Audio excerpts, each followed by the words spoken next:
Welcome to another episode of Walking with Rock. Have you ever ran into people who give you this type of excuse? The reason I don't read the Bible is because the Bible is confusing. Or the Bible contradicts itself, therefore I'm not going to read it. Or some of the books of the Bible were taken out, so I don't read it. Well, today I'm going to be dealing with those type of responses right here on this episode of Walking with Rock. Roll the intro.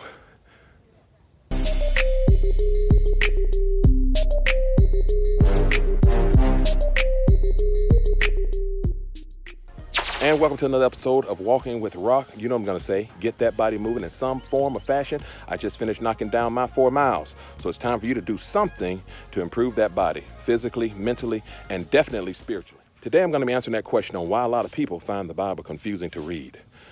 That's going to take a while. I'm going to have to sit down on this one. So much better. All right. I had to sit down for this because this is going to take a little while. In dealing with the first statement, when people often say, the Bible is just hard to understand, well, I can tell you this. The Bible is hard to understand if you're just trying to go off of logic and head knowledge. What do I mean by that?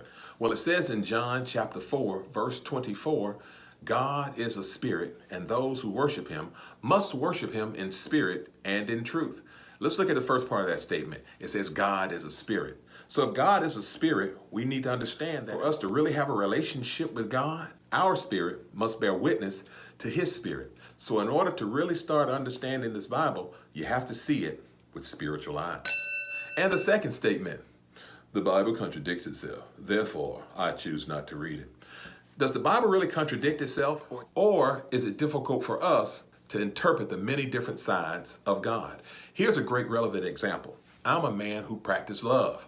However, if you decide to break in my house at 3 o'clock in the morning, you're not going to feel my love.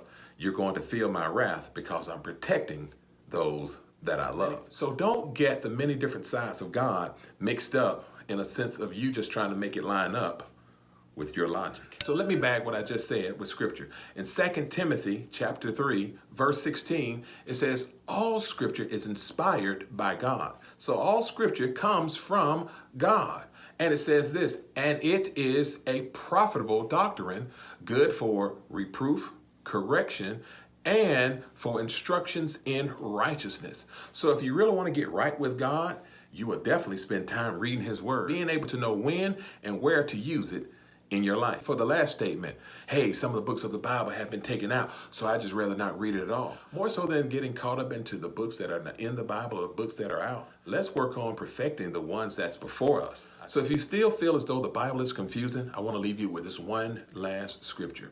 In John chapter 3, verse 6, it says these words, that which is born of the flesh is flesh, but that which is born of the spirit is spirit. So in order to understand a spiritual discerning book, you need to make sure that you're spiritually born again.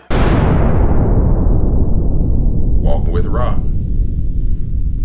Keep it moving, people.